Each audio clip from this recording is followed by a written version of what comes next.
Told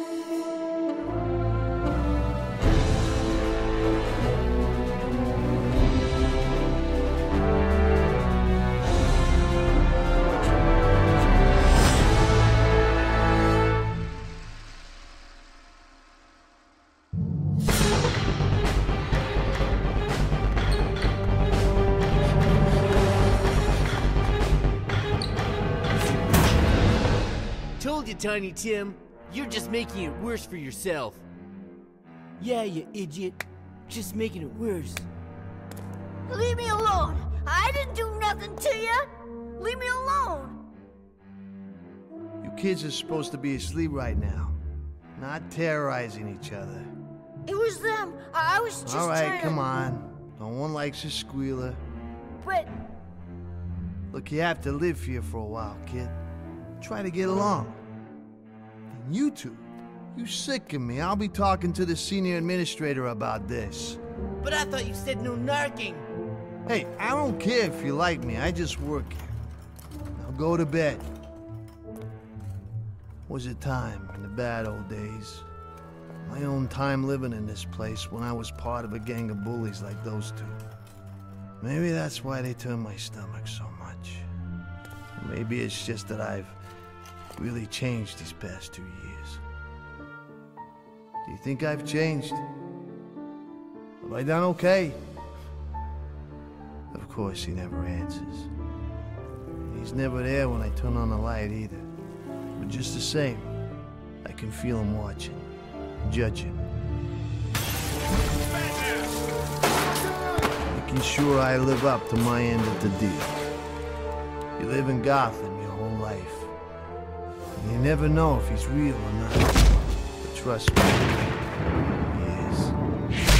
And you can think you're a tough guy, too. Until you meet him. He changes everything.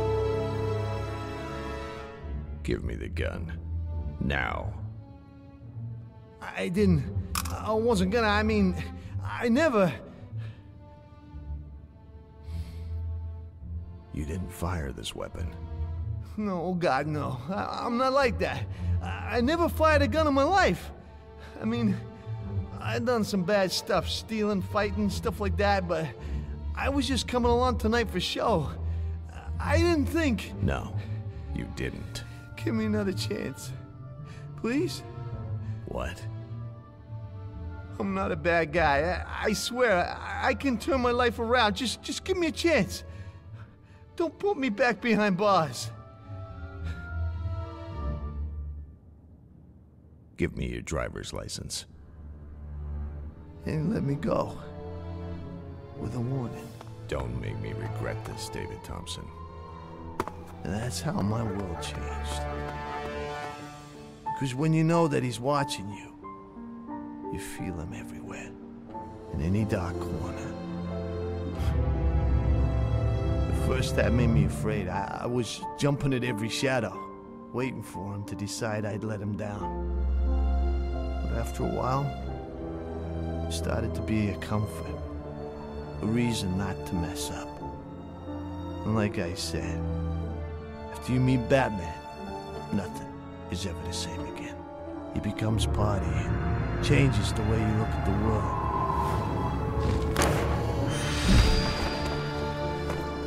He changes everything.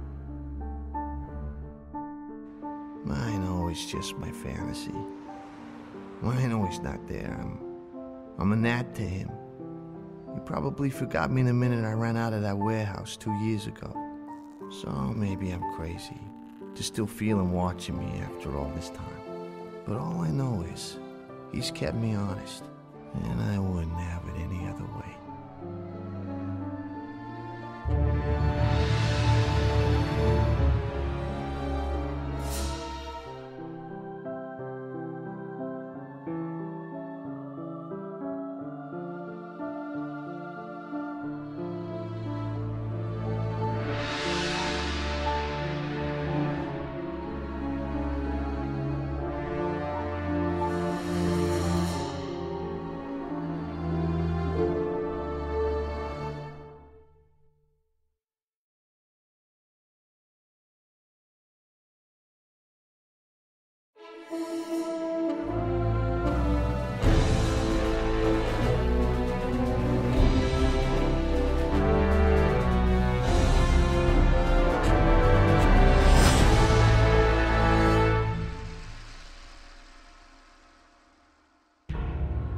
I work the shadows and he works the light. 2 times I've used my JLA resources to repair a terrible, a fatal improbability. Even with everything plotted and calculated to the most microscopic detail. Even with every contingency considered, with every potential flaw examined. Sometimes the unaccountable, the ultimately inevitable occurs, and it all goes wrong for some innocent. Once before, now a second time, over an entire damn career. Her descending aorta has exploded, and she will never last the 7 minutes until the EMTs arrive. Let alone until they get her to surgery. When it comes to this, when survival is beyond my field capabilities, when the remainder of an innocent life can be measured in seconds, I make the call. Where is he? She's not gonna last. Where the hell is... What have you done this time? Not now. No time. She's almost gone. Tell me what happened. Focus on her. Do what I tell you. Just be a good tool, eh? Her aorta is blown apart. Too much blood to get a clear look. No problem. I can see right through. I'll assess the damage. Now tell me what happened. What does he want me to tell him? That I was careless. That I made a mistake. Well, I wasn't, and I didn't. I had everything calculated as always. I had the inner circle of the Crichton import cartel stalked and pinned to the perfect opportunity for a bit of interface. I found it. It's ripped open about 8 inches below the heart. Hell, you've got to seal it. A company social gathering. Light security. No heavy ordnance. But because I never assume anything, I waited for the precise moment that brought the greatest amount of space between the Crichtons and their entertainment.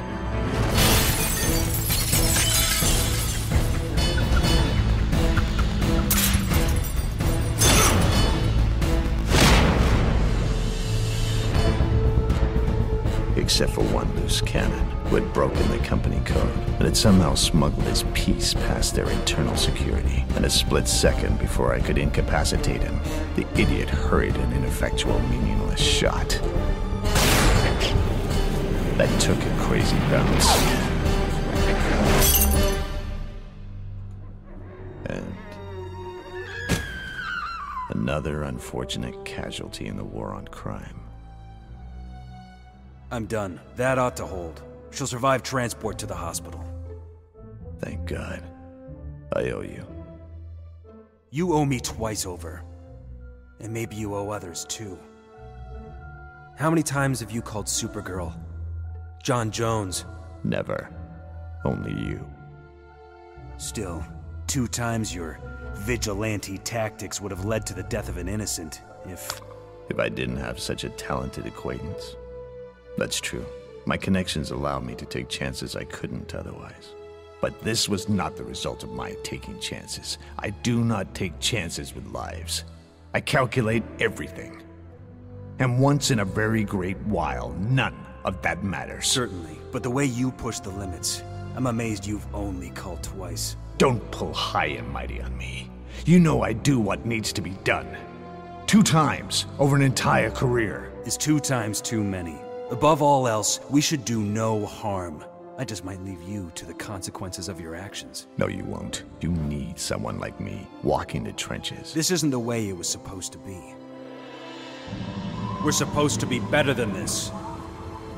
Treat her for shock. I work the shadows and he works the light. I know that essentially, we cover distinct and separate magisteria. Still, the light defines the shadows. Without light, shadow becomes nothing, but all-engulfing darkness. And I know. He's right. I can hear the paramedics coming up the stairs.